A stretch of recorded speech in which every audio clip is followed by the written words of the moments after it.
지난주 14번째 모임의 주요 인물들을 한번 생각해 보세요. 누구누구를 우리가 생각했어요, 지난주에? 예언자, 아모스, 호세야, 요나. 네, 그 다음에 또 예언자뿐만이 아니라 그 당시에 어떤 또 누가 있었어요? 엘리사부터 시작했죠. 우리가 엘리사부터 시작했고, 그 다음에 아주 악한 여자가 있었죠, 남쪽에. 아달랴. 이세벨은 좀 더 전대 북쪽 미세스 아합이고, 네, 그다음에 거기서 낳은 딸이 아달랴였고. 그런데 결국은 아달랴도 이제 죽게 되죠. 근데 아달랴가 나쁜 생각을 하죠. 내가 왕 해먹기 위해서 왕족을 다 멸하리라. 근데 그랬을 때 남아 있었던 하나님이 숨겨둔 자가 요시야의 요아스예요. 요아스. 네, 요아스. 요시야는 이제 오늘쯤 나올 거예요. 아니, 왜 이렇게 많아요? 그래서 헷갈리죠? 헷갈려요. 솔직히 헷갈려요. 저도 말해놓고 헷갈리잖아요. 요아스. 왕상 같다, 내가 같다. 그러니까 왔다 갔다 그 말이 그 말이야. 로함, 아함. 네, 맞아요. 아야야야. 그러면 영숙 영희물 딱 이세벨은 누구의 손에 의해 죽어요? 아주 과격한 북쪽의 예후에 의해서 죽어요. 예후도 무섭고. 그러니까 이런 흐름들을 어느 정도 이해하시고, 오늘은 이사야 상당 부분, 미가 전체, 열왕기하, 역대하 일부, 잠언 일부인데, 여기 보시면 이제 주요 인물들은 이사야, 미가, 그리고 남왕국의 왕 누구냐면 아하스, 히스기야. 지난주에는 어떤 왕이었어요? 대표적으로 아모스 시대 북왕국이 굉장히 경제적으로 막 팽창했죠. 영토도 팽창하고 마치 그냥 무슨 이스라엘의 광개토왕 같은 그 여로보암 2세, 그렇죠? 여로보암 2세가 있었고, 그때 남쪽에는 어떤 왕이 있었을까요? 52년 동안 통치했던 요아스 이후에 우시아는 오늘도 좀 나와요. 우시아는 오늘도 좀 나오고. 자, 그러면 이제 우시아 이후에 뭐 요담이라는 왕이 잠깐 있어요, 남쪽에. 근데 요담은 거의 이제 중요하지 않고, 그 다음에 남쪽에 아하스와 히스기야라는 왕이 등장해요. 오늘 우리가 보게 될 왕이에요. 아하스, 히스기야. 그리고 여로보암이랑 활동했던 선지자들이 저 호세아라든지 저 북쪽에 뭐 아모스였다면, 오늘 아하스, 히스기야 이런 왕들이랑 주로 활동하게 되는 선지자가 누굴까요? 이사야. 그래서 이사야는 선지자의 전성시대, BC 8세기에 우리 아웃라인의 첫 줄에도 있듯이 선지자의 전성시대에 활동했어요. 왜 전성시대일까?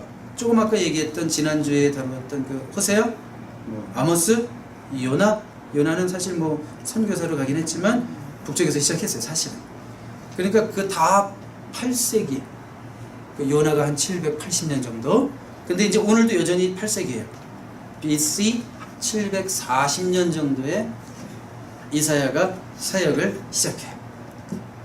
자, 그러니까 또 그 동시대 이사야랑 아마 되게 친하지 않았을까, 그런 느낌을 주는, 성경을 읽어보면 비슷하다, 문체도 비슷하고 생각하는 게 비슷하다. 미가예요, 미가. 그러니까 이사야, 미가를 오늘 보게 됩니다. 어떤 왕들이랑 얽혀 있다고요? 두 왕? 아하스, 히스기야. 남쪽 왕이에요, 북쪽 왕이에요? 남쪽 왕. 자, 지난주에는 북쪽이었죠. 거의 아모스, 호세야, 요나 다 북쪽. 자, 이사야, 미가는 남쪽에서 활동한 선지자예요, 북쪽에서 활동한 선지자예요? 남쪽. 여전히 헷갈릴 거 알아요. 자, 그리고 오늘은 남쪽. 이사야, 미가 선지자가 주로 어떤 왕들에게, 그렇게 하면 안 됩니다. 누구에게? 아하스, 히스기야에게. 이런 역사적인 이런 그 백그라운드를 알고 이사를 읽으면, 이래서 자꾸 아시리아가 나오고 애굽이 나오고 바벨론이 나오고 아하스 왕이 나오고 히스기야가 나오고 이사야가 펄펄 뛰는구나, 이런 걸 알 수 있게 돼요. 자, 그래서 한번 이사야를 보는 거예요. 그러니까 오늘은 이 선지서들을 중심으로, 오늘 아웃라인은 책이랑 좀 상당히 좀 다르게 나가는 걸 양해해 주시고, 왜냐하면 제가 그 책대로 하면 여러분들이 진짜 하나도 정신이 없어요. 여기 갔다 저기 갔다 지금도 어려워 죽겠는데, 그럼 막 거기에다 더 쌓일 것 같아요. 오늘은 아예 깔끔하게 인물별로 이사야, 미가 이렇게 해가지고 그냥 그 중간중간 시대적으로 묶어서 정리할게요. 이사야 이름의 뜻은요, 책에도 나와요. 여호와는 구원이시다. 이게 굉장히 중요해요. 이름의 의미가. 여호와는 구원이시다. 자, 이사야가 이제 누구랑 활동하게 되냐면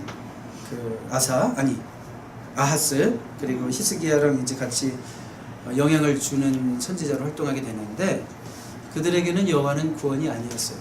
그렇죠? 그 얘기를 하고 싶은 거예요. 하나님만을 구원으로 삼아야 되는데, 아하스도 뭔가 다른 것을 구원으로 삼고, 히스기야도 자꾸 다른 것을 구원으로 삼고 의지하려고 하는 것들을 향해서 여호와만이 구원이십니다를 끊임없이 외치는 선지자가 이사야였구나, 이렇게 생각하시면 돼요. 선지자로 이제 부르심을 받는 사건이 나오는데, 어디 나와요? 이사야 6장. 굉장히 유명한 말씀이죠. 뭐 이사야 다른 부분은 몰라도 이사야 6장과 53장은 다 아실 거예요. 이사야 53장은 그가 찔림은 우리의 허물을 고난받는 종에 대한 예언. 이사야 6장은 뭘까요? 처음에 이사야가 선지자로 부르심 받을 때 언제일까요? 그때가 시기적으로 우시야 왕이 죽던 해. 이게 왜 중요할까요? 우시야 왕이 52년 동안이나 남쪽에서 통치를 잘했어요.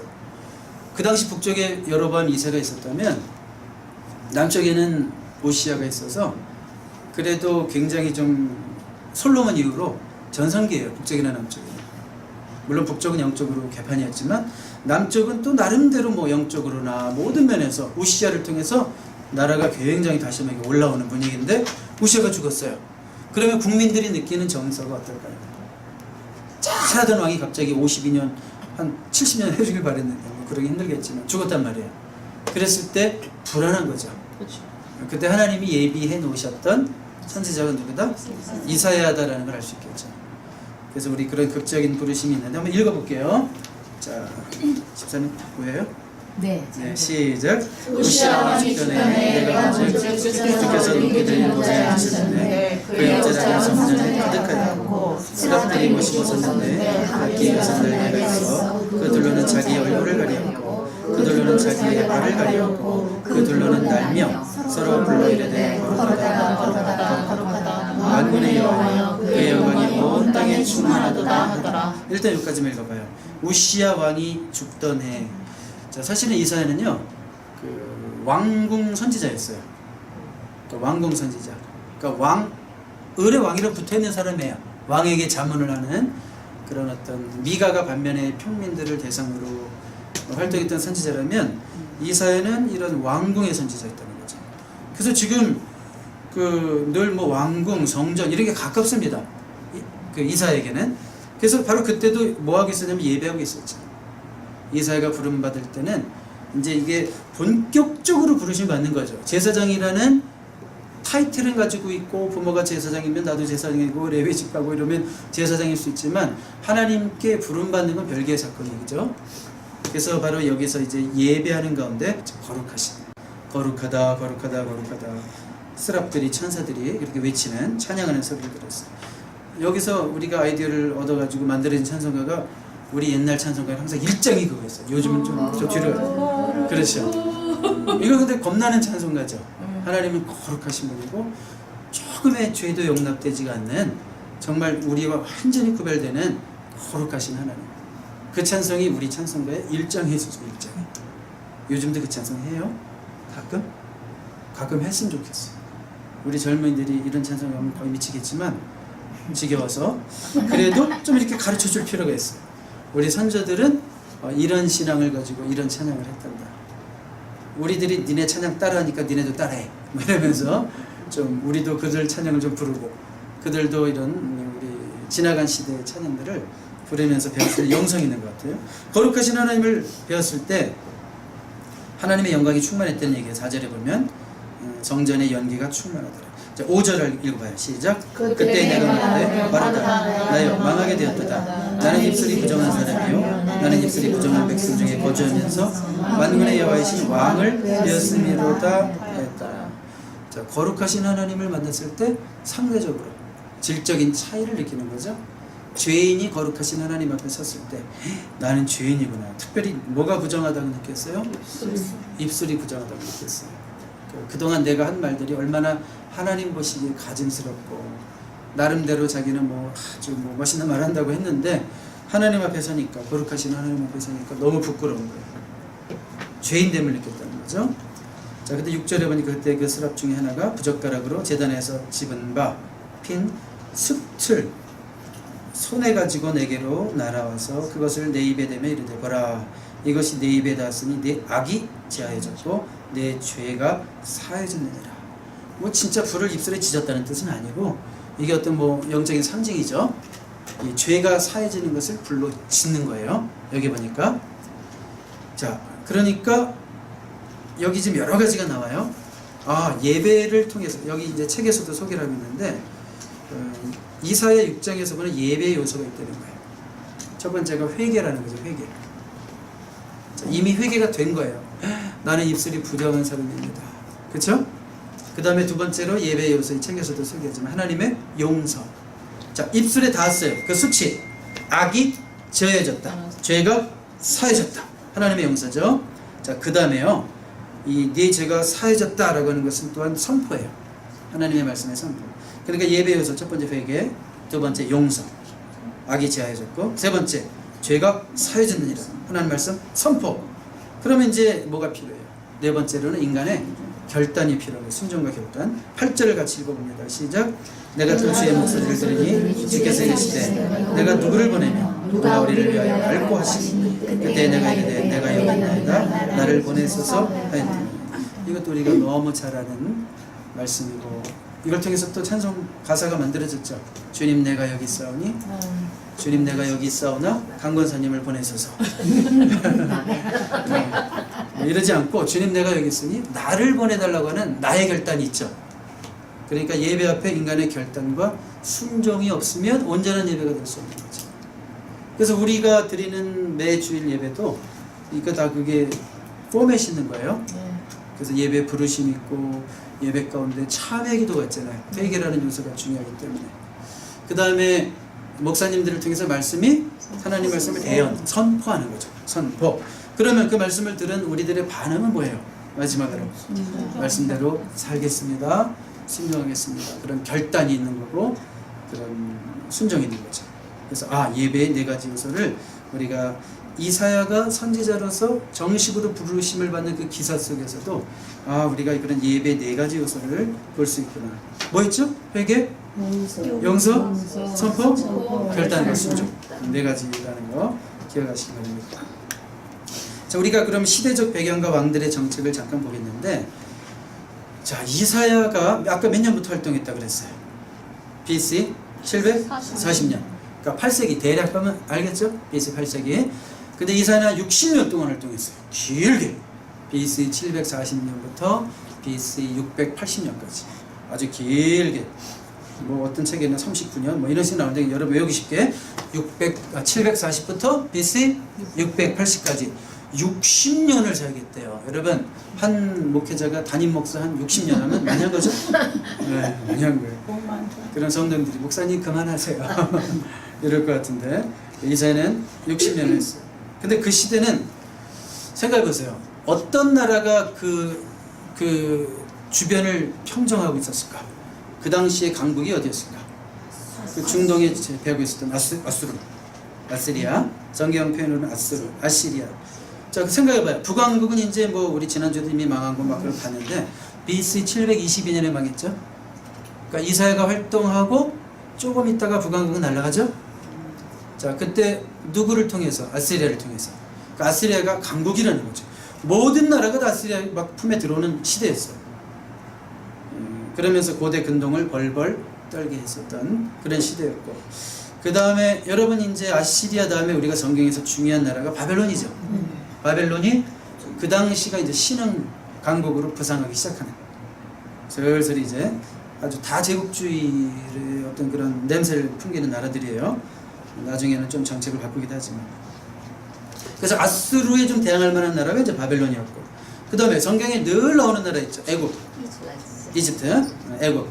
애굽은 약간 이제 좀 하향세로 들어가는 그런 시대였지만 그래도 구간이 명관이라고 애굽은 그래도 여전히 애굽인 이런 세 열강 틈 속에 이스라엘이 있는 거야. 그러면 이스라엘 왕들은 여호와는 구원이시다. 이사야의 이름의 뜻처럼 하나님만 의지해야 된다라는 것을 여전히 듣지만 자꾸 누구를 의지하고 싶을까요? 분위기 살피면서 아수르에 붙을까 애굽에 붙을까 아직 바벨론 아닌 것 같고 아수르에 붙을까 애굽에 붙을까 계속 이러고 있는 거예요. 왕들에 따라서. 자, 여러분들이 이런 걸 좀 이해하셔야 되는데 아하스와 어떤 왕이 있다고 그랬어요? 또 하나 히스기야. 히스기야와 누구? 아하스요. 아하스는 어디에 붙었을까요? 아수. 예, 여기 이제 아웃라인으로 나올 건데 아하스는 아수르, 친아수르 정책에 일관했어요. 그리고 히스기야는 친애굽 정책에 일관하다가 이제 돌아서죠. 그래서 우리가 한번 그 이사야와 아하스를 보겠는데요. 이사야는 그렇게 여러분들이 이해하세요. 그냥 이거는 제가 원하는 아웃라인인데 이사야는 이사야와 아하스 전반기, 그 다음에 이사야와 히스기야 후반기, 이런 어떤 커다란 프레임을 가지고 성경을 보면 아하스가 나왔다 그러면 이게 요때쯤이구나 라는 게 여러분이 감을 잡는 거예요. 히스기야가 나왔으면 이제는 이사야의 사역이 후반기로 들어갔구나, 이제 이런 식으로 이해하시면 돼요. 그리고 이사야가 처음에 활동을 시작할 때는 우시아가 죽었구나. 그러니까 이사야의 미미했던 사역 기간에는 요담이라는 왕이 잠깐 있었고 12년인가 뭐 잠깐 있었는데 이제 그건 여러분들이 뭐 기억하지 말고 일단은 전반기는 이사야와 누구? 아하스. 후반기는 이사야와 히스기야. 이렇게만 얘기하시면 돼요. 기억하시면 돼요. 자, 그러니까 아하스는 철저하게 친아수르 정책을 펼쳤기 때문에 조공을 무지무지하게 많이 갖다 바치죠. 여러분 성전에 보물이 많이 있었거든요. 그 당시에 보물을 많이 갖다 줘요. 왜 그럴까요? 도와달라 이거예요. 누구 때문에 도와달라는 얘기냐면 이건 남쪽 왕이죠. 북쪽 왕이랑도 사이가 안 좋았어요. 그때는. 그리고 이 북쪽 왕이 아람은 그 북이스라엘의 옆에 있는 나라잖아요. 이 아람이랑 동맹을 해가지고 남쪽을 자꾸 괴롭힌단 말이에요. 그러니까 유다는 아수르에 붙어서 저들이 자꾸 성가시게 보는데 좀 도와달라고. 도와줄까 안 도와줄까요? 아수르가? 도와주긴 해요. 도와주면서도 이제 남쪽을 슬슬 쳐다보는 거예요. 다음에는 니네다. 예, 그 제국주의의 어떤 본색이 있는 거죠. 자, 그래서 도와는 주는데 별로 도움이 없죠. 뜯기기만 하는 거예요. 그래서 이런 표현까지 있어요. 역대하 28장 21절. 누구 나오나 보세요. 누가 나와요? 그럼 역대하 28장은 이사야 사역 전반기랑 흐름을 같이 하는구나 라는 걸 알 수 있겠죠. 자, 읽어봐요. 시작. 아하스가 여호와의 전과 왕궁과 병맥들의 집에서 재물을 가져다가 아스라 왕에게 주었으나 그에게 유익이 없었더라. 이거 보세요. 열심히 하긴 했지만 도와주는 척 하면서 결국은 이제 남유다 잡아먹으려고 하는 그 아수르의 본색이 다 드러나는 거예요. 여호와는 구원이시다. 근데 아수르가 구원입니다. 소용이 있다 없다? 없었다는 얘기예요. 자, 아하스는 이 난리를 쳐놓고 죽어요. 한 번도 하나님께 돌아와 본 적이 없어요. 온전히. 그러면 이사야는 어떨까요? 기분이. 자기의 사역의 반을 아하스에게 투자했는데 왕궁의 선지자라고 그랬죠. 평민을 통해서 변화시켜서 개혁을 일으키는 그런 정책도 있지만 어떤 저 위에 왕을 움직여서 아래로 내려가는 정책이 있는데 이사야는 왕을 변화시킴으로 인해서 그 나라를 변화시키고자 하는 그런 의지가 굉장히 강했던 선지자인데 아하스가 말을 안 들어요. 30년이라고 그냥 잘라봐요. 뭐 꼭 그런 건 아니지만 30년을 그렇게 열심히 했는데 효과가 하나도 없어. 우리 목사님께서 30년 동안 목회를 했는데 성도님들이 30년 지난 후에 하는 얘기를 보니까 똑같아. 30년 전보다 더 나빠졌어요. 그러면 그 절망감이 어떨까요? 때려쳐야지 진짜 내가 이러지 않겠어요? 때려쳐야지. 그런 거보다는 약간 부족감, 무슨 나 같은 자가 주의 종이라고 목사라고 이런 생각도 들고 막 별의별 생각이 다 들 거예요. 그런데 이사야는 희망을 버리지 않아요. 다시 누구에게 희망을 걸어? 이제 그의 아들 히스기야에게 희망을 걸고 이제 하나님 말씀을 전하기 시작합니다. 이게 하나님의 종이에요. 하나님의 종은 포기하지 않는 거예요. 끝까지 하는 거예요. 하나님 맡기셨습니다. 자, 그래서 이제 우리 이사야와 히스기야, 요거는 이제 열왕기하 18장 이하, 역대하 29장 이하인데, 자, 아까랑은 나라가 바뀌었죠? 히스기야는 또 누구를 붙들었다 그랬어요? 애굽을 붙들었어요. 그래서 이제 이사야는 뭘 얘기하는 거예요? 친애굽 외교 노선을 포기하십시오. 포기하십시오. 강대국 중심의 국가 경영하지 마세요. 하나님 중심의 국가 경영하세요. 우리는 애초에 신정국가였어요. 왕정으로 들어섰지만 우리는 애초에 신정국가였어요. 하나님을 의지하세요. 그런데 자꾸만 애굽에게 도움을 청으로 내려가죠. 그랬을 때 우리 주시는 말씀이 있어요. 우리 한번 이사야 31장 1절 읽어봅니다. 시작. 도움을 구하러 애굽으로 내려가는 자들은 말씀을 지키죠. 그들은 말을 의지하며 방배의 만과 마병의 신이 강을 의지하고 이스라엘의 거룩하신 이를 앙호하지 아니하며 여호와를 구하지 아니하나니. 자, 도움을 구하러 애굽으로 내려가는 자다. 이걸 그 당시 유다 백성들을 그렇게 표현한 거고, 1차적으로 누가 들어야 될 말씀이에요? 히스기야. 그쵸? 왕이시여, 제발 이 말씀을 좀 들으십시오. 2절 3절 같이 더 읽습니다. 시작. 여호와께서 제 것을 제 양을 내실 것이라. 그의 말씀들을 변하게 하지 아니하시고 일어나서 집을 치시며 흑암을 덮는 자들을 치시니 애굽은 사람이며 신이 아니며 그들의 말들은 육체요 영이 아니라 여호와께서 그의 손을 펴시면 돕는 자도 없으며 도움을 받는 자도 없도록 하시사 다 함께 멸망하리라. 애굽은 사람이요 신이 아닙니다. 여호와만이 구원이십니다. 계속 강조하고 있죠, 제가? 이사야 이름의 뜻처럼. 그런데 애굽이 구원일 것처럼. 그런데 이사야는 아주 강력하게 얘기합니다. 애굽은 사람이요 신이 아닙니다. 사람이라고 해서 강한 사람도 아니고 의지할 만한 사람이 아니다. 그런 얘기죠. 근데 말을 안 됐죠. 자, 보세요. 애굽을 의지하면 누가 또 싫어할 거예요? 하나님도 싫어하지만 그 당시에 최강대국인 아수르가 싫어하죠. 그러니까 아수르에게 침략의 빌미를 또 제공하는 거예요, 한편으로. 그래서 이제 아수르가 자꾸 쳐들어오죠. 읽다 보면 쳐들어오잖아요.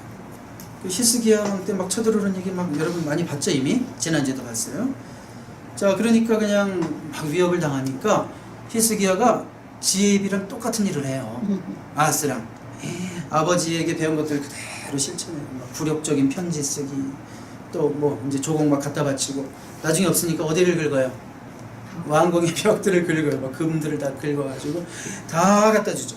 그래서요, 솔로몬 시대에 많았던 금들이 거의 없어져. 조공을 얼마나 갖다 바쳤으면. 사실 돈이 국력인데, 그쵸? 한편으로는 그 나라 자산 규모라든지. 근데 이제 막 그것 때문에 나라가 쇠퇴하죠. 그때까지는 히스기야가 이사야의 말을 잘 안 들어요. 여전히 그래도 애굽 이러고 앉아있어요. 그러다 언제 히스기야가 바뀌느냐. 왜냐면 우리가 기억하고 있기로는 히스기야는 선언왕이잖아요. 그러면 이제는 좀 잘할 거야 아마. 그런 일이 생깁니다. 히스기야의 위기와 극복, 이런 내용으로 한번 잠깐 볼게요. 아수르 왕의 침입에 대해서 보겠습니다. 자, 왕위 14년, 몇 살 때? 39살 때. 자, 어떻게 보면 이제 히스기야의 삶의 터닝 포인트가 39살이에요. 그러니까 진짜 어떻게 보면 우리 식으로 신약적으로 표현하면 이제 하나님께 어떤 토탈 커밋먼트가 막 이루어지는 그런 나이라고 그럴까요? 자, 아수르 왕 사네립이 보낸 랍사게의 위협이죠. 자, 여기 이제 이사야에도 나오지만 이사야 36장, 37장에도 나오고 또 이런 게도 나오고 이렇게 막 겹쳐서 나와요. 여러분 읽다 보면 막 두 번, 세 번 계속 나와요. 그래서 이번 주 성경 읽으시다 보면 아주 거의 외워질 거예요, 머릿속에. 근데 이 랍사게가 막 위협을 하는데 어떻게 위협을 해요? 히스기야를 의지하지 말고, 뭐 히스기야가 도와준다고? 히스기야가 믿는 하나님이 너희를 도와준다고? 야, 말도 마라. 야, 거짓말이다. 야, 지금 아스리아 왕에게 대적한 나라가 있냐? 막 이러면서 위협을 하는 거죠. 그랬을 때 이제 그 얘기를 전해 들은 히스기야가 굉장히 충격에 빠지죠. 정말 막 두렵기도 하고 억울하기도 하고 하나님이 모욕을 받고 이런 것에 대한 어떤 그런 두려움이 있어서 어떻게 행동하나 봐요. 이사야 37장 1절입니다. 시작. 히스기야 왕이 듣고 자기의 옷을 찢고 붉은 베옷을 입고 여호와의 전으로 갔고. 자, 이런 표현이 처음 나와요. 히스기야에게 위기의 상황에서 여호와의 전으로 갖고 오라는 표현이 처음 나와요. 그래서 이 부분을 저는 히스기야의 삶의 터닝 포인트다 이렇게 얘기하는 거예요. 정말 위기가 닥쳤을 때 제일 먼저 생각나는 게 뭘까? 내가 진짜 위기가 닥쳤을 때 붙드는 게 뭘까? 그걸 보면 이제 우리의 어떤 신앙 수준을 알 수 있는데 히스기야가 진짜 이제는 여호와의 전으로 가는 모습을 보여주고 있습니다. 만약에 아버지 아하스 같았으면 당장 막 가가지고 또 막 랍싸게 왕도 아니고 왕이 보낸 사람 앞에서 막 무릎을 꿇고 별짓 다 했을 거예요. 잘해보자고. 내가 이제는 당신네랑 잘 지내겠습니다. 조공을 더 갖다 바치겠습니다. 이랬을지도 몰라요. 근데 히스기야는 아니에요. 이제 이게 결국은 이사야를 찾아간 거예요. 그래서 이제는 이사야 37장 4절을 읽어봐. 이게 무슨 말씀인가? 시작. 당신의 하나님 여호와께서 랍사게의 말을 들으셨을 것이라. 그가 그의 선전 아스르 왕의 보냄을 받고 살아계신 하나님을 회방하였은즉 당신의 하나님 여호와께서 혹시 그 말로 말미암아 견책하실까 하노라. 그런즉 가라간대 기도하라 하시더이다 하니라. 자, 이게 지금 이제 랍사게의 말을 듣고 또 그 히스기야의 명을 받고 보냄받은 사람들이 이사에게 와서 쭉 얘기했을 때 뭐라고 얘기해요? 당신 하나님 여호와께서 랍사게의 말을 들으셨을 것이라. 그가 그의 상전 아스르 왕의 보냄을 받고 살아계신 하나님을 회방하였다는 얘기 들으셨죠. 하나님께서 그 말로 말미암아 견책하셨으면 좋겠습니다. 그런 얘기고, 바라건대 당신은 이제 이 남아있는 자를 위하여 기도하라 하시더이다. 왕이 기도를 부탁했습니다. 이런 얘기를 하는 거죠. 그러니까 이런 위기 가운데 누구에게 기도를 부탁했다는 거예요? 이사야에게. 우리가 그냥 흔히 말하는 중보 기도를 부탁한 거죠. 그때 비로소 이사야를 막 붙드는 거예요. 당신이 기도해 주시지 않으면 방법이 없습니다. 자, 그랬을 때 이제 이사야가 이제 얘기합니다. 이사야 37장 6절도 같이 읽어봐요. 시작. 이사야가 그들에게 이르되 너희는 너희 주에게 이렇게 말하라. 여호와께서 이같이 말씀하시되 너희가 들은 바 아스르 왕의 주들이 나를 능욕한 말로 말미암아 두려워하지 말라. 이미 이사야는요 기도하고 있었어요. 늘 기도하고 있었던 사람이니까 바로 이런 말이 나오죠. 두려워하지 말라. 너네들이 싸울 것도 없다. 이미 하나님은 응답하셨다. 근데 그렇게 얘기하신 거나 다름이 없는 거예요. 그래서 그때 아스르 군대가 사실은 맘먹고 작정하고 쳐들어왔을 때거든요. 이제 남쪽을 그냥 완전히 먹을 기세로 몇 명이나 데리고 왔을까요? 성경 읽어보시면 엄청난 숫자예요. 그 당시에 18만 5천. 이건 아마 뭐 굉장한 겁니다. 그 당시에 병력으로 18만 5천이면. 자, 그런데 18만 5천 명이랑 어떻게 싸워요? 남유다. 누가 대신 싸워요? 여러분 그 여기 제가 싫지는 않은 것 같은데 36절에 보면 이사야 37장 36절에 보면 여호와의 사자가 아스르 군대를 한밤에 멸해버리죠. 18만 5천 명이 어떻게 한꺼번에 죽을 수가 있어요? 가능성을 한번 생각해보세요. 어떤 방법들이 있을까요? 18만 5천 명이 한꺼번에 죽으려면 자연현상으로 설명한다면 지진 같은 거, 또 그 다음에 우박이라든지 자연재해라든지, 그 다음에 강력한 전염병. 그래서 여러분 헤로도투스라는 역사가 이름 많이 들어봤죠? 헤로도투스. 네, 헤로도투스의 역사에 의하면 이 사건을 성경을 기록하던 시대에 일반 역사가들도 역사를 기록할 거 아니에요. 그럼 그 역사를 어떻게 평가했을까? 18만 5천 명이 죽는 게 역사 속에서 언급도 안 될 수가 있겠어요? 엄청나게 큰 일인데, 그러니까 헤로도투스는 뭐라고 기록했냐면 그 당시 그 자리에 그 지역에 엄청난 쥐들이 전염시킨 페스트가 돌았다. 네, 그렇게 기록을 해요. 그러니까 페스트가 돌아서 전염병에 많은 사람들이 한꺼번에 죽었다라고 기록을 하고 있고요. 또 여러분 유대 역사가 요세푸스 잘 아시죠? 요세푸스는 이렇게 얘기했어요.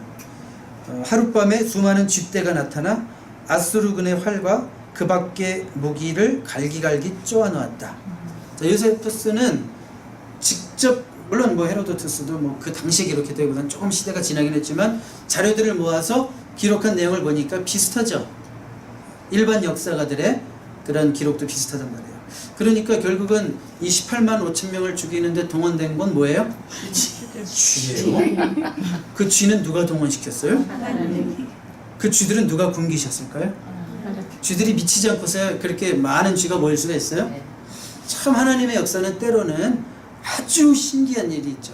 우리 이스라엘 백성들이 광야에서 고기 먹고 싶다고 불평불평할 때요, 그 250만을 아주 질리도록 먹일 수 있는 메추리를 어마어마하게 땅에다 쏟아부으신 사건이 있었죠. 그거는 저기 천국에서 떨어진 게 아니죠. 지중해에 막 바람을 일으켜서 그냥 그쪽에 있는 것들을 다 쏟아 모으신 거죠. 그러니까 자연 환경을 이용해서 모으셨다 이거예요. 그러니까 그때보다는 적게 모였겠지만 하여튼 쥐들이, 하여튼 있는 쥐들은 저 이 나라 저 나라 할 것 없이 하여튼 뭐 그냥 죄다 모셔가지고 이런 일을 하셨구나라는 걸 생각이 듭니다. 그러니까 모든 것을 주관하시는 하나님이시다라는 걸 우리가 알 수 있죠. 우리 만물의 영장이라고 하는 우리만 하나님이 이 하나님의 이미지로 창조된 우리만 돌보시고 우리만 주관하시는 것이 아니라 원하신다면 모든 것들을 동원하실 수 있고 주관하실 수 있고, 요나를 위해서는 큰 물고기 한 마리를 헷가닥 미치게 하셔서 사람을 삼키기도 하시는 모든 것을 주관하시는 하나님이신 것을 우리가 알 수 있어요. 자, 그래서 이런 식으로 이겼어요. 이런 식으로 승리했단 말이에요. 히스기야가 이제 좀 바뀌겠죠, 뭐가? 눈이 바뀌겠죠. 이런 체험을 하고도 안 바뀌면 사람도 아니에요. 그렇죠? 하나님이 일하시는구나. 기도하니까 역사하는구나. 그래서 나중에 기도해요, 보니까. 위기를 당할 때. 기도하면 역사하는 걸 봤어요. 내 기도도 아니고 선지자가 기도하니까. 우리 목사님이 기도해 주시니까 이런 좋은 일도 일어나는 거예요. 너무 목사님만 얘기하면 안 되지만 어쨌든 막 이런 일들. 자, 그러면서 이제 바뀌는 거예요. 그러면서 종교개혁도 하죠. 히스기야가 이제 그 성전 정화, 예배 회복, 6월절 다시 지키게 하고, 뭐 11조 회복, 뭐 레위 사람들을 위로하고 막 이런 얘기들을 여러분들이 읽게 될 것입니다. 자, 그리고 이제 제가 아까 잠깐 착각해가지고 먼저 얘기했다가 말았던 얘기, 생명 연장 허락받은 히스기야 얘기는 여러분들이 잘 아시죠? 열왕기하 20장, 역대하 32장, 이사야 38장, 39장에 나오는데요. 요거는 이제 사실 중년은 아니고 중년보다는 좀 더 지나서예요. 말년까지는 아닌데 어디에는 말년이라고 이렇게 기록된 데도 있는 것 같아요. 말년은 아닌 것 같고, 요것도 한 상당한 중년. 자, 그런데 역시 이때도 기도 부탁을 누구에게 합니까? 기도 부탁하기 전에 자기가 먼저 해요. 근데 사실 이 얘기를 들었을 때, 이사야를 통해서 선고받았을 때 어떻게 기도해요? 기도하는 그 호흡이 좀 특이한데, 네, 벽을 바라보고, 진짜 그 사람 인생 같죠? 앞이 꽉 막혔어요. 벽 바라보고 그냥 아무것도 보이지 않습니다. 벽만 보고 기도해요. 그러니까 아무것도 의지할 데 없다 이거죠. 주님, 내 앞엔 다 막혔습니다. 이제 하나님이 앞은 막혔지만 위에서 내려다 보신 하나님께서 역사하시면 난 그거밖에 없습니다. 이게 막 떼쓰면서 기도를 하죠. 근데 그런 기도를 해요. 하나님, 근데 그동안 꽤 애썼는데, 좀 제가 그래도 꽤 애쓰고 수고했는데 좀 잘 봐주시면 안 돼요? 이런 식으로 기도하죠. 그래서 평상시에 잘 살아야 되는구나. 물론 뭐 우리가 잘 살고 못 살고를 떠나서 하나님의 주권 속에서 살리고자 하시면 살리는 거고, 아무리 죄 가운데 살았어도 하나님이 들어주시고자 하면 들어주시는 건데, 인간편에서 봤을 때는 떳떳하게 살아오지 못하면 위기 때 참 기도하기가 민망해요. 야, 내가 무슨 염치가 있지 무슨 기도를 해, 막 이런 생각이 든다. 인간이라. 히스기야가 나름대로 아니요, 그래도 기도하는 게 아니에요. 그래도 기도해야죠. 당연히 뻔뻔하게 기도해야죠. 뻔뻔해도 해야죠. 네, 그래도 기도해야 되는데, 근데 사람이다 보니까 자꾸 약해질 수 있다는 거예요. 혹시 내가 죄값을 치르나 뭐 이런 생각하고, 사탄이 그런 걸 제일 잘 알거든요, 우리 인간의 약함을. 그러니까 뭔가 다윗이 가끔 나는 의롭습니다 막 이런 얘기 많이 하죠, 시편 읽다 보면. 나는 주님 앞에 의롭게 행하였사온즉. 이게 뭐예요? 평상시에 막 순종하면서 살기로 노력하는 자들은 막 위기를 당했을 때 좀 더 이렇게 약간, 그게 좀 뭐 꼭 되게 좋은 건 아니에요. 자기 의를 약간 의지하는 것도 있어서 꼭 칭찬하고 싶은 100% 신앙은 아니지만, 그래 인간이기 때문에 어쩔 수 없구나. 그래서 히스기야도 그렇게 기도한다는 거예요. 자, 그랬을 때 이사야를 통해서 응답하세요. 또 역시. 그래서 여러분들이 그 지난주에도 읽었겠지만 주의 종을 통해서, 아모스도 나오죠. 선지자들을 통해서 아니고서는 말씀하시지 않는 하나님. 그래서 이사야의 입술을 통해서 또 선포하게 하시죠. 그래서 치료의 방법까지도 가르쳐 주셔서 생명이 15년 연장되죠. 저는 이 말씀을 볼 때마다 어렸을 때 우리 어머님이 한 50 가까웠을 때 사형 선고를 받으셨어요. 이제 여러 가지 심장병 2개가 겹쳐가지고 이제는 뭐 거의 이제 의식이 가물가물해지고 병원에서 쫓겨나고 사형 선고를 받으셨는데, 그때 우리 형제들, 우리 부모님과 같이 우리 형제들이 9남매가 정말 금식하면서 열심히 기도했어요. 열심히 기도하면 하나님이 아직 젊으시니까 응답하실 거야, 살려주실 거야. 우리가 아직 이렇게 어린데. 이제 어머니는 누워만 계시죠. 가끔 의식이 좀 가끔 생길 때는 말을 하세요. 말을 하시다가 또 이렇게 계속 뭔가 사경을 해보시기만 하는데, 어느 날 얘기를 하시더라고요. 얘들아, 할 말이 있대요. 그래서 우리가 열심히 기도했으니까 좋은 말이 나오겠죠, 당연히. 나 이제 천국 가야 될 것 같다, 그러시는 거예요. 그래서 역시 생명은 하나님께 속한 거고, 또 하나님의 때가 됐으면 젊어도 가야 되는 거지. 그래서 기도를 포기하고 싶었지만 포기할 수 없었어요. 그래서 또 계속 기도했어요. 우리는 아버지, 형제들 또 금식을 한 2차례 더 하면서, 한 차례 임했고 또 하면서, 막 제가 그 당시에 나이가 한 11살, 12살이었는데 3일 금식하면서 막 죽어가면서 막 그냥 막 기도를 했는데, 한 번 또 부르시더라고요. 얘들아, 이제는 살 것 같다. 의식이 한 번 또 돌아오셔가지고 하신 말씀에 살 것 같다 그러시든지, 그때 우리가 근데 어떤 말씀을 의지하면서 막 기도를 했냐면, 이 히스기야, 이렇게 기도를 들으셔서 15년 생명 연장시켜 주신 하나님, 제발 15년만이라도 우리 어머님 생명 연장시켜 달라고.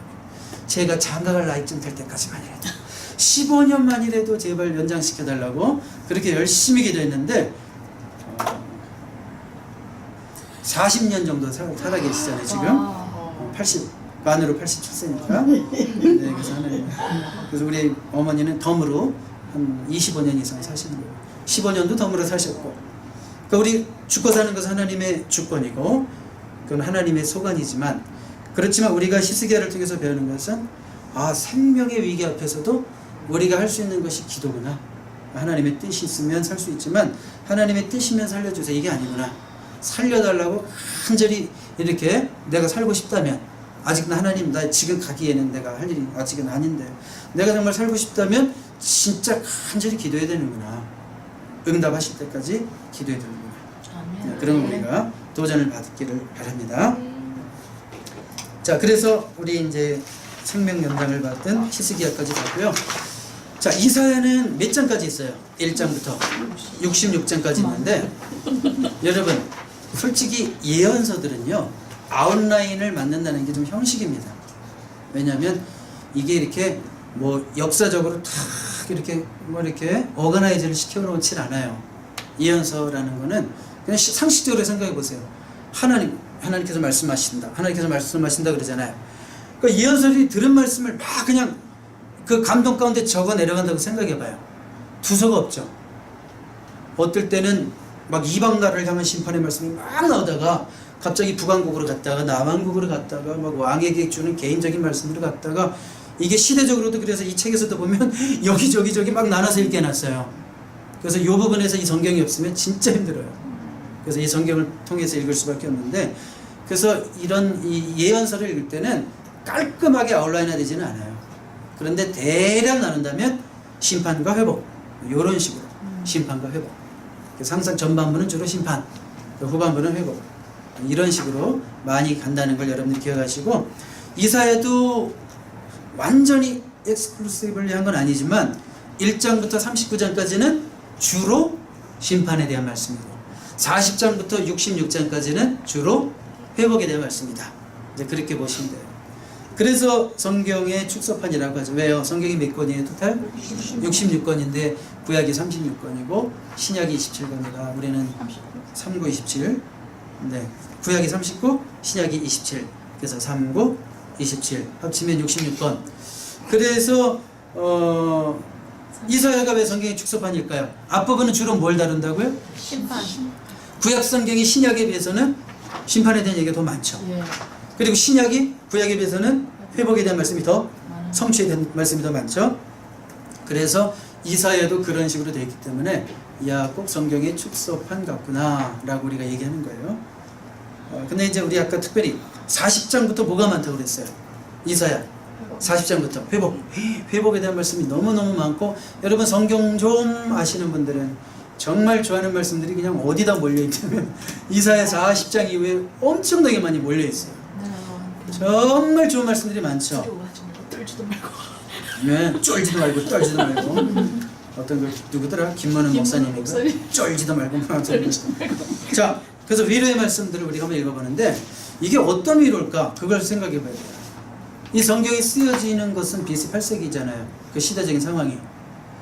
근데 이사야는 남쪽을 향해서 예언하는 거예요? 북쪽을 향해서 예언하는 거예요? 이사야는 남쪽. 남쪽이죠. 이사야는 남쪽이죠. 그러면 북쪽은 상관없어요. 이미 뭐 끝났어요. 이사야가 한참 활동할 때는 이미 끝났어요. 자, 그러면 이제 남쪽인데 남쪽은 언제 망해요? 586년 7년. 그쵸? 아직 멀은 얘기죠. 150년 후의 얘기죠. 그러니까 남쪽 심판을 얘기하는 것도 1수십 년 후고, 그러면 회복은 그보다도 70년 후니까 200년 후에 얘기를 하는 거죠. 근데 이사야는 지금 위로의 말씀을 주는 건 뭐냐면 남쪽 백성들이 바벨론으로 끌려가서 회복된다, 그 얘기를 하는 거죠. 거의 그러니까 이건 뭐 200년 후에 이루어질 말씀들을 위로의 말씀으로 주시는 거예요. 근데 이 말씀이 오늘 우리에게 위로가 된다는 것이 얼마나 놀라워요. 그렇죠? 그때 그들에게 주신 약속의 말씀은 오늘 우리에게 주시는 약속의 말씀이에요. 제가 어제 수요일 저녁에도 잠깐 얘기했는데 성경을 이렇게 볼 수도 있어요. 성경은 명령과 약속입니다. 성경에는 약 8,000개 이상의 명령이 있고 성경에는 약 1260개 정도의 약속이 있어요. 그래서 성경에는 우리가 읽다 보면 그냥 두 가지만 생각합니다. 하나는 명령이고 두 번째는 약속이다. 그래서 명령은 어떻게 되는 거예요? 그 8,000개 이상 되는 명령의 말씀에 대해서는 우리의 반응은 순종, 그렇죠? 그리고 약속, 그 1260개 정도 되는 그 약속의 말씀, 영생에 대한 약속, 천국에 대한 약속, 지혜에 대한 약속, 회복에 대한 약속, 치유에 대한 약속, 그리고 성령 충만에 대한 약속, 성령 은사, 열매에 대한 약속, 이런 모든 약속에 대한 우리의 반응은 신뢰, 그렇죠? 신뢰, 믿고, 약속이라면 신뢰하고, 명령이라면 순종하고, 이렇게 나아가는 거거든요. 그러니까 이 이사야를 통해서 주시는 위로의 말씀도 오늘 나를 위한 약속의 말씀이라고 우리에게 믿어지면 붙드시라고요. 여러분, 모든 말씀이 항상 나에게 이렇게 가슴을 타치하지는 않죠. 근데 여러분들이 성경을 읽든지 공부하든지 듣든지 할 때 어떤 나의 지금 상황과 딱 맞게 하나님이 주시는 말씀으로 탁 치고 갈 때 있죠. 그거는 하나님이 주신 내 약속의 말씀이라고 붙들어도 돼요. 성령이 우리에게 주시는 거예요. 네가 이 말씀을 지금 내 약속으로 붙들어라. 끝까지 붙들어라. 그런 말씀대로 이루어질 것이다. 그렇기 때문에 지금 제가 위로의 말씀들을 몇 가지를 소개하는데 이 말씀 가운데도 특별히 그런 내 마음의 감동이 있으면 그래, 하나님이 오늘 밤 나에게 주신 약속이야, 이렇게 붙으시기 바랍니다. 우리 이사야 40장 우리 27, 28, 29, 30, 31 5절 읽습니다. 시작. 여호와 어찌하여 내가 말하며 이스라엘아 내가 이르기를 내 길은 여호와께서 있었으며 내 생사는 내 하나님께서 벗어난다 하느냐. 너는 알지 못하느냐 듣지 못하느냐. 영원하신 하나님 여호와 땅끝까지 창조하신 이는 피곤하지 아니하시며 공유하지 아니하시며 명철이 아니하시며 피곤한 자에게는 능력을 주시며 너는 자에게는 힘을 더하시나니 소년이라도 피곤하면 변비하며 장정이라도 넘어지며 쓰러지되 오직 여호와를 악망하는 자는 쓰임을 얻으리니 독수리가 날개 치며 가는 같을 것이요 다른 박제자에도 곤비하지 아니하겠고 걸어가도 피곤하지 아니하리라. 아멘. 야곱아 어찌하여 내가 말하며 이스라엘아 내가 이르기를 내 길은 여호와께 숨겨졌으며 내 송사는 내 하나님에게서 벗어난다느냐. 이게 무슨 말이냐면 하나님, 내 문제는 하나님도 모르실 거야, 이런 표현이에요. 너 어디서 그런 얘기하고 있냐, 그런 얘기죠. 응? 하나님은 지금 내 문제에 대해서는 하나님도 모를 거예요. 내 문제는 아주 독특한 문제예요. 남들이랑은 틀려. 이딴 얘기하지 말라는 거지. 이딴 얘기하지 말라는 거죠. 우리 하나님은 지치시지 않는데요. 여러분들의 어떤 문제도 커버하실 수 있을 만큼 지치시지 않고, 그리고 여러분들이 끊임없이 힘들다고 또 졸라도 성가시러워하지 않고 지치시지 않고. 자, 그래서 우리에게 주시는 힘이 뭐예요?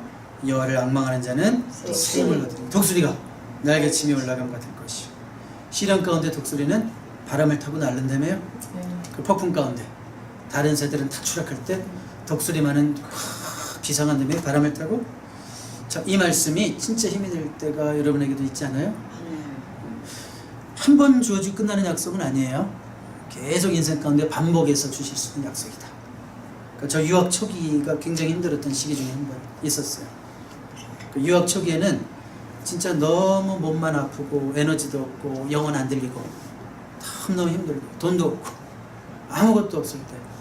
그런데 막 맡은 건 많고 장거리 사역을 하고 월요일부터 금요일까지 풀타임으로 공부하고 주말에는 200마일 저기 타주에 가서 사역하고 주일 밤 집에 돌아오면 12시 1시 돼요, 새벽에. 그리고 월요일부터 또 학교 나가요. 그리고 저녁에는 또 아르바이트 학비 오느라고 학비도 벌고 풀타임 학생 첫 해부터 그러려니까 미치겠더라고요, 진짜. 체력도 없고 에너지도 없고 죽을 것 같아. 그냥 요렇게 한 6개월 살면 죽을 것 같아요. 자, 그때 정말 이 말씀이 힘이 됐어요. 그래도 여호와를 앙망하는 자는 새 힘을 얻으리니. 뭔가 나에게는 진짜 육신적으로는 소스가 없는데 에너지가 없는데 하나님이 힘을 주시니까 감당할 수 있는 만큼의 힘은 나오더라고요. 자, 그래서 이게 맞구나. 하나님이 함께 하시면. 그때 그 찬송을 많이 불렀어요. 메마른 땅을 종일 걸어가도 나 피곤치 아니하며. 근데 좀 거짓말이더라고요. 육신은 겁나게 피곤한데 영혼이 피곤하지 않았다는 얘기였어요. 그래서 견뎠다는 거예요. 메마른 땅을 진짜 종일 걸어가니까 못 살겠어요. 그런데 살겠어요. 왜요? 영혼이 불안하진 않으니까. 불안하면 못 살아요. 근데 불편한 것은 거의 바닥까지 가도 살만하더라고요. 살 수는 있더라고요. 그래서 그렇구나. 하나님이 함께 하신다는 확신, 내가 너를 붙들어 줄게. 네, 이런 말씀이 나오죠. 그래서 우리 한번 이사야 41장 8, 90절 시작. 그러나 나의 종도 이스라엘아, 내가 택한 여호와 나의 아브라함의 자손아, 내가 땅 끝에서부터 너를 붙들며 땅 모퉁이에서부터 너를 부르고 내게 이르기를 너는 나의 종이라. 내가 너를 택하고 싫어하여 버리지 아니하리라 하노라. 두려워하지 말라. 내가 너와 함께하리라. 놀라지 말라. 나는 네 하나님이니라. 내가 너를 굳세게 하리라. 참으로 너를 도와주리라. 참으로 나의 의로운 오른손으로 너를 붙들리라. 두려워하니까 두려워하지 말라 그러죠. 제가 자꾸 놀라니까 놀라지 말라 그러시죠. 자, 그러니까 이 말씀을 붙들고 이기는 거예요. 그렇죠? 이 말씀을 붙들고 이겼던 순간들을 이렇게 생각하게 돼요. 지금도 내가 이 말씀을 붙들고 있는가? 이런 생각을 해봐요. 그냥 주기도만 할 때 여러분, 하늘에 계신 우리 아버지여, 이름이 거룩히 나으리마소서. 오늘날 우리에게 일용할 양식을 주시옵소서. 막 그 기도만 하면 눈물이 막 뚝뚝 나죠. 일용할 양식이 없을 때 그런 기도하니까. 그렇죠? 여러분 어때요? 오늘날 우리에게 일용할 양식을 주시고 싫으면 말고 뭐 이러지 않아요? 살만하면 절박함이 없다는 거죠. 기도도 그렇고 이 말씀을 붙드는 강도도 틀려요. 정말 절박할 때는 제 일상이 이제 그런 시절이 있었어요. 몇 년은 공부하고 오면 일단은 너무 힘들 때는 낮잠을 1시간 탁 자고 일어나서 숙제를 빨리 끝내고 그리고 한 3시간 남는 시간은 계속 성경 보고 자요. 그러면 그날 워낙 몸이 안 좋고 신경쇠약에 온갖 병을 다 가지고 있으니까 그 당시에 잠이 안 오죠. 그럼 항상 2시간에 한 번씩 계속 깨요. 1시간 반에. 그럼 일어나면 성경을 머리맡에 놔두고 자죠. 그러면 또 성경을 읽어요. 또 한 30분 읽다가 또 잠을 청해요. 또 1시간 반 자요. 또 일어나요. 또 30분 성경 읽어요. 또 자요. 이런 식으로 한 1년을 살아봤어요. 1년을 살아봤어요. 막 살이 그냥 빼짝 마르고. 그런데도 그런 제가 찬양기도를 했어요. 그때도 유학생들에게 찬양기도를 하는데 저는 진짜 저에게 남아있는 마지막 그 과부의 어떤 한 움큼의 음식 같은 거 그걸 드리는 심정으로 하는데 엄청나게 제가 말하면 안 되는데 하여튼 그게 은혜가 있었다 이거죠. 그러니까 내가 없고 내 자아가 죽고 하나님만이 일하실 수 있는 그냥 그야말로 아무것도 딴 생각할 수 없고 사역만 하고 공부만 하고 기도만 하고 말씀만 보고 그런 속에서 하나님이 주시는 그 힘만을 가지고 일했을 때가 가장 하나님이 크게 일하셨을 때가 아닌가 이런 생각을 해요. 그래서 저는 이 예언자들을 보면서 예언자들은 그런 사람인 것 같아요. 완전히 그냥 사로잡혀서 자기가 없잖아요. 시키는 대로 다 하죠. 이사야는 심지어 벌거벗고 몇 년을 예루살렘으로 출근하죠. 예레미야는 넌 결혼하지 마. 그래서 결혼 안 하죠. 에스겔은 와이프가 죽었는데 너는 장례식 때 울지 마. 장례식 하지 마. 지금 네 장례식보다 나라가 더 걱정인데 네가 우니? 호세아는 너는 저 청년은 결혼해. 이게 뭐야? 내가 없죠. 내가 없어요. 그냥 완전히 하나님이 말씀하시면 그냥 따라가는 것뿐이에요. 아무것도 없어요. 그러니까 성경이 되죠. 그분들의 말씀이 성경이 되고 그분들의 말씀이 하나님의 말씀이 되는 거죠. 내가 없으니까. 그래서 그렇구나. 때로는 우리를 얻게 하실 때, 우리의 모든 자원을 고갈되게 하실 때 You are my strength when I am weak. 이런 고백이 진짜 나오는 것 같아요. 그래서 여러분 너무 약할 때도 절망하지 마시고 히스기야처럼 기도하시되 그래도 응답 안 하시면 아멘, 뭐 약할 때 강함 주시옵소서 이러고 나가시기 바랍니다. 이런 위로의 말씀이 있고요. 우리 또 43장 1절 2절만 한번 더 읽겠습니다. 시작. 야곱아, 너를 지키신 여호와께서 지금 말씀하시니 이스라엘 너를 지키시기가 말씀하시니 너는 두려워하지 말라. 내가 너를 구속하였고 내가 너를 지명하여 불렀노니 너는 내 것이다. 내가 물 가운데로 지날 때 내가 너와 함께 할 것이다. 강을 건널 때 우리 너를 침몰하지 못할 것이다. 내가 불 가운데로 지날 때 타지도 아니할 것이다. 불꽃이 너를 사르지도 못할. 우리 인생은요 물 가운데로 지나갈 때가 있네요. 그쵸? 이 말씀 보니까 물 가운데 지나가지 않게 해줄게 이러시지 않고 물 가운데로 지날 때에 너와 함께 하시겠다. 그리고 강을 건널 때도 있고 막 침몰할 것 같을 때도 있고 불 가운데로 건너는 것 같은 상황도 있죠. 우리 인생 가운데 이미 여러 번 건너오셨어요? 그때 누가 함께 하셨어요? 우리 하나님이 붙으셔서 이 자리에 앉아 계신 여러분인 줄로 믿습니다. 정말 위대하신 분들이에요. 좀 빨리 갈게요. 놀라운 예언. 이사야는 그 예언의 말씀이 많죠. 특별히 메시아 예언은 유명하죠. 메시아에 대한 예언은 53장 고난받은 종, 또 한 아기를 우리에게 주셨다. 그 이름은 기묘라 모사라 전능하신 하나님이라 영존하시는 아버지라. 그런 한 아기에 대한 약속 이사야 9장, 또 처녀가 잉태하여 아들을 낳을 것이라는 임마누엘의 약속이 이사야 7장. 뭐 이런 유명한 예언들이 많이 있는데 바벨론에서 돌아올 것이다라는 예언을 해요. 그러니까 200년 후죠. 200년 후. 200년 후 얘기를 미리 해요. 한번 읽어볼게요. 제가 이사야 40장 2절 너희는 예루살렘의 마음에 닿도록 말하며 그것에게 외치라. 그 노역의 때가 끝났고 그 죄악이 사함을 받았느니라. 그의 모든 죄로 말미암아 여호와의 손에서 벌을 배나 받았느니라 할지니라. 충분하게 차면 70년이 차면 돌아올 것이다 라는 말씀이거든요. 그거를 어떻게 표현했어요? 노역의 때가 끝났고 죄악이 사함을 받았느니라. 이 말씀도 막 어떨 때는 굉장히 막 고난 중에 있을 때 우리 막 그런 생각도 해서 하나님 제 노역의 때가 아직 안 끝났나요? 하나님 너무 힘들어요. 제 노역의 때는 안 끝났나요? 하나님 아직 제 때가 덜 빠져서 그런가요? 아직도 더 빼실 때가 있나요? 하나님 이제 제발 그만 막 이럴 때가 있는데 노역의 때가 끝나고 제가 언제가 이 말씀을 읽는데 굉장히 힘이 됐어요. 그냥 왜요? 이 말씀이 눈에 그냥 들어왔어요. 하나님이 지금 나에게 주시는 말씀입니다. 고난이 끝났나 보구나. 그 다음날 제가 세탁소에 취직했어요. 진짜예요. 버지니아 유니온 신학교에서 공부할 때 정말 금식하면서 기도할 때 노역의 때가 끝나고 그 다음날 세탁소에 어디서 돈이 떨어지진 않았고 네가 이래서 벌어. 그래서 우리 3절 4절 5절도 같이 읽어봅니다. 시작. 외치는 자의 소리에 이르되 너희는 광야에서 여호와의 길을 예비하라. 사막에서 우리 하나님의 대로를 평탄하게 하라. 골짜기마다 도도지며 산마다 언덕마다 낮아지며 소리지 않는 것이 평탄하게 되며 험한 곳이 평지가 될 것이요 여호와의 영광이 나타나고 모든 육체가 그것을 함께 보리라. 이는 여호와의 입이 말씀하십니다. 바벨론 포로 끝나고 돌아왔을 때 그 영광스러운 일들을 이런 식으로 묘사한 거예요. 이제 다 모든 게 좋아진다는 얘기를 평탄하게 되고 그 다음에 모든 육체가 그날을 볼 것이다. 자, 이게 근데 다시 한번 얘기하지만 거의 150년, 200년 후의 일을 이사야 선지자를 통해서 말씀하시는 거죠. 또 한 가지 예언을 볼까요?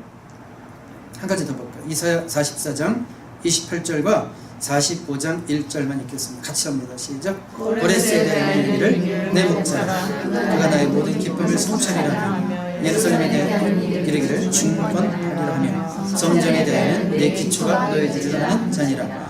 여호와께서 그의 기름 부음을 받은 고레스에게 이같이 말씀하시되 내가 그의 오른손을 붙들고 그 앞에 열국을 행복하게 하며 내가 왕들의 허리를 풀어 그 앞에 문들을 열고 성문들이 닫히지 않게 하리라.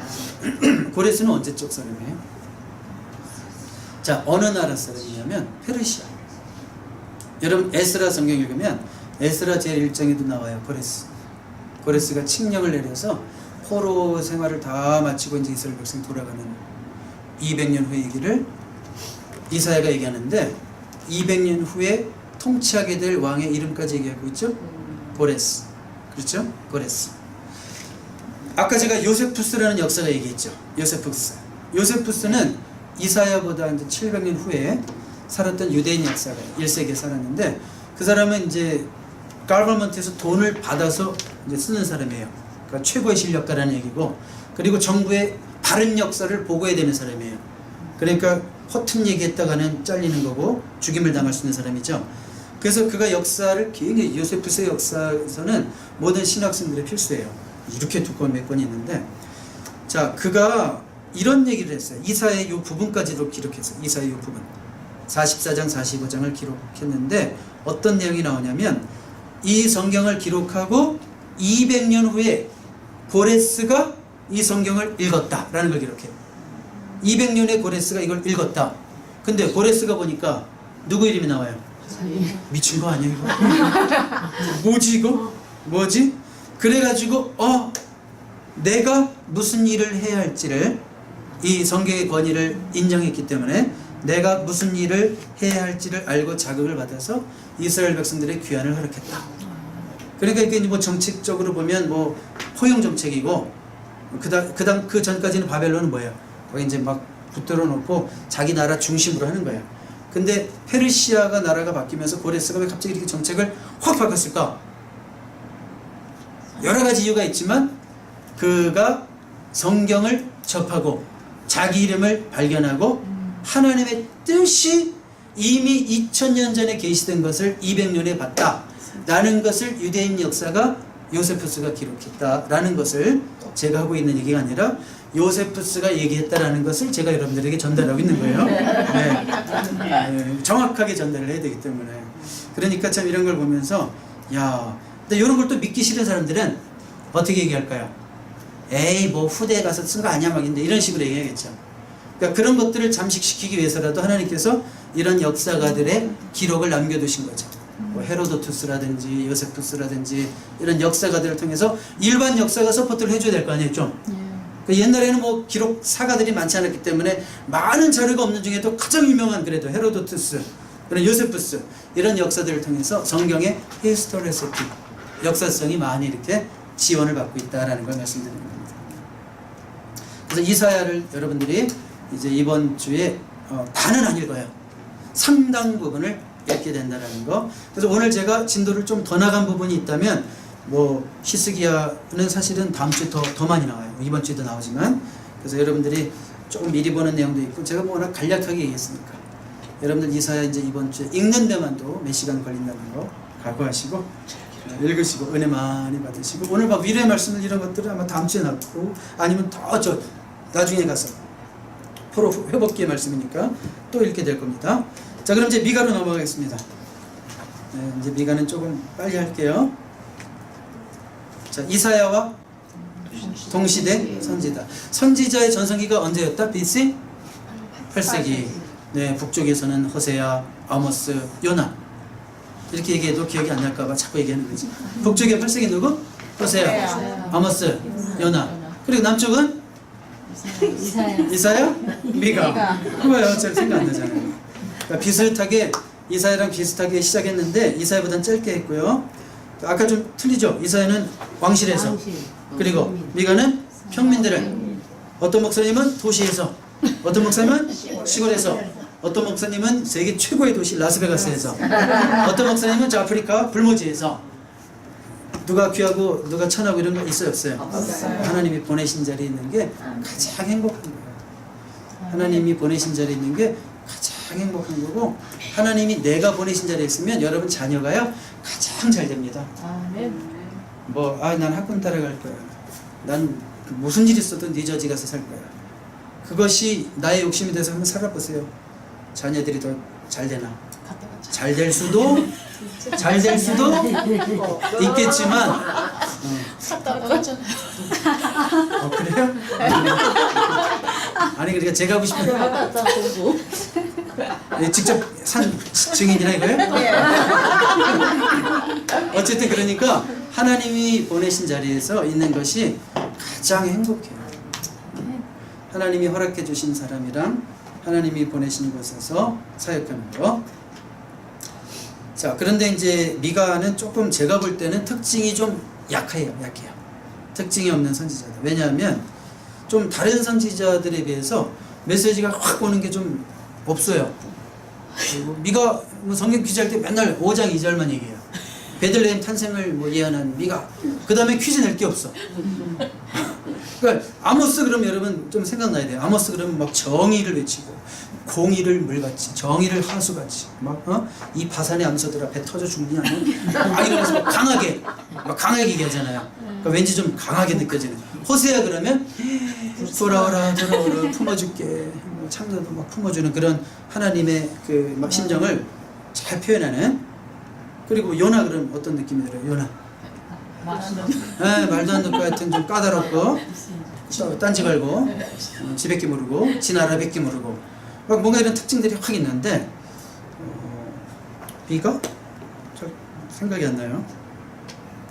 그렇지만 그래도 공부해야 되니까 우리 이사야 시대에 미가 구조는 전반부는 하나님의 심판을 다룹니다. 역시 아까 얘기했죠. 모든 예언서들은 어떻게 해요? 심판과 거의 뭐 회복, 심판과 회복, 심판과 은혜, 심판과 긍휼, 심판과 회복.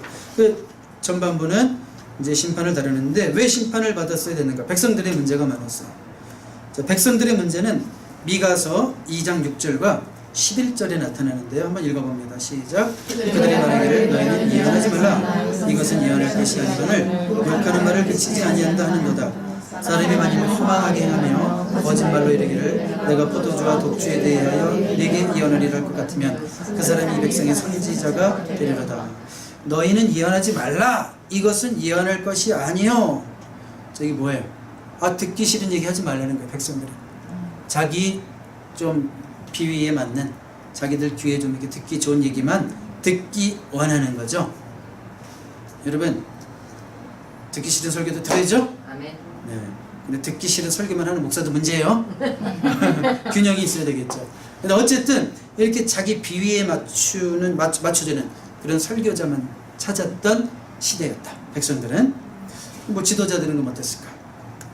3장 5절과 11절 읽습니다. 시작. 내 백성을 유혹하는 선지자들은 이에 물 것이 없으면 평강을 미치나 있으면 첫 안연자에게는 전쟁을 준비하는 거다. 이런 선지자에 대하여 여호와께서 이르시되 그들의 우두머리들은 뇌물을 위하여 재판하며 그들의 제사장은 삭슬 위하여 교훈하며 그들의 선지자는 돈을 위하여 점을 치면서 여호와를 의뢰하여 이르기를 여호와께서 우리 중에 계시지 아니하냐 재앙이 우리에게 임하지 아니하리라 하는도다. 내 백성을 유혹하는 선지자래요. 이에 물 것이 있으면 평강을 미친다. 뭐예요? 돈이 들어오면 외치고 그렇죠? 그 입에 무엇을 채워주지 아니하면 전쟁을 준비한대요. 왜 불렀어? 다 죽었어. 자 11절 우두머리들도 뇌물을 위해서 재판하고 한 번 더 제사장에 대해서 나오죠.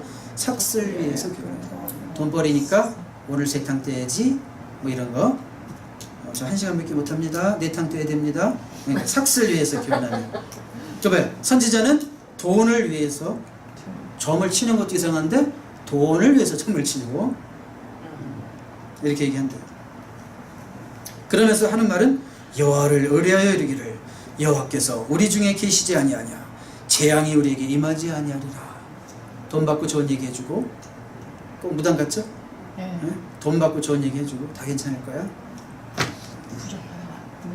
자, 그러니까 하나님의 심판이 있을 수밖에 없다. 자, 보세요. 이건 내적 문제죠. 내적 문제.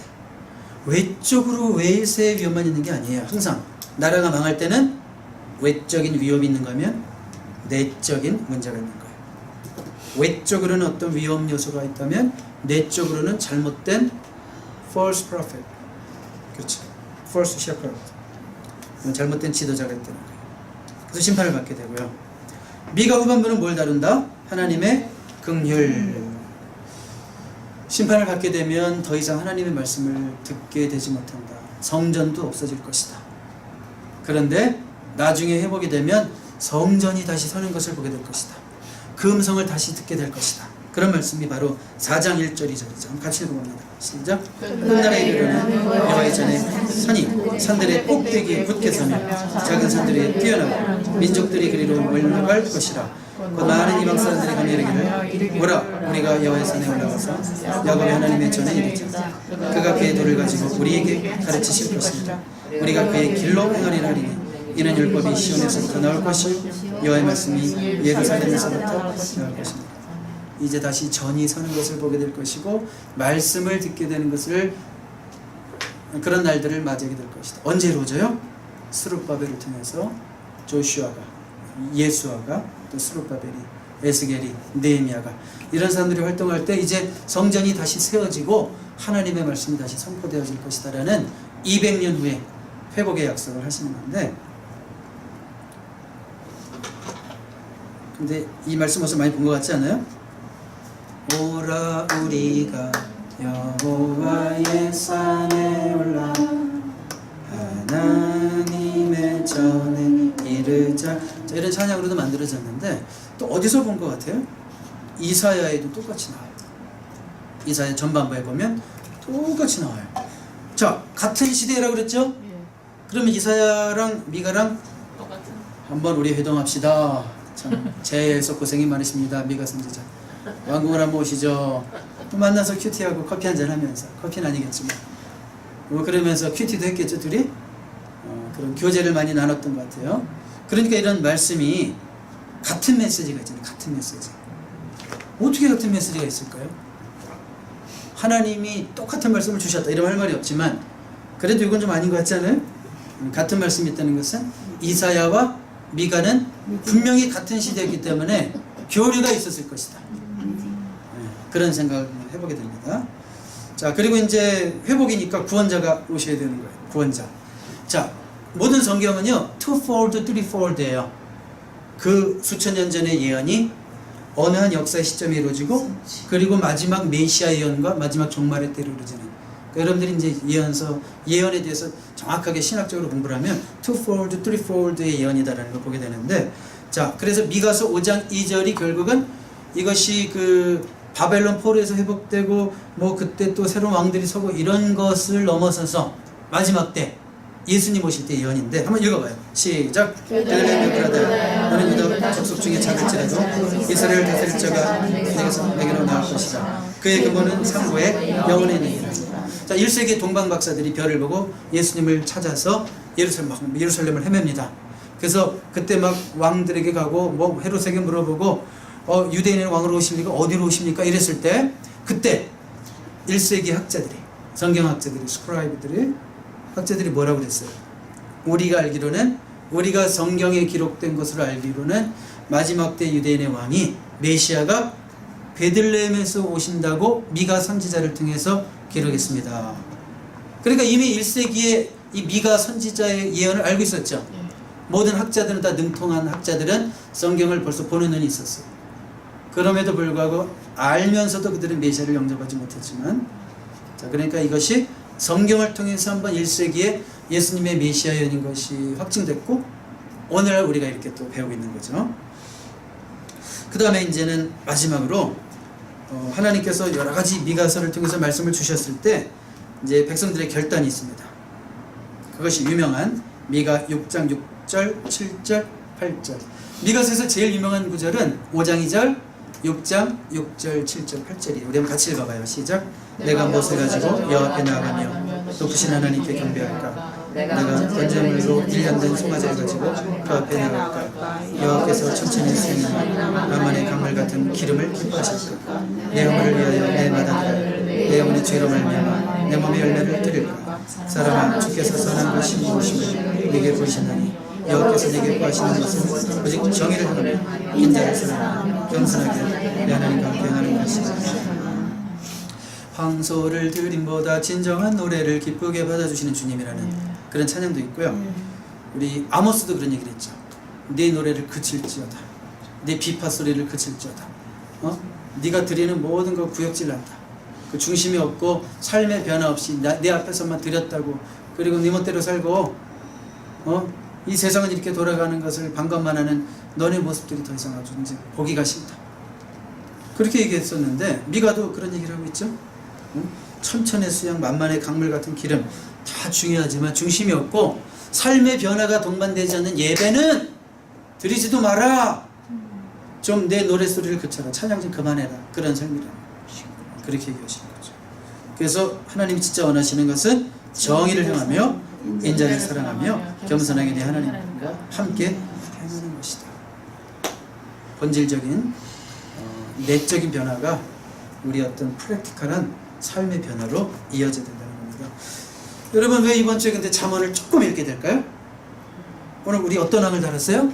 히스기야가 편집한 잠언이 조금 있어요. 잠언 25장부터 29장까지인데 제가 읽다가 조금 인상적인 말씀을 좀 적어왔어요.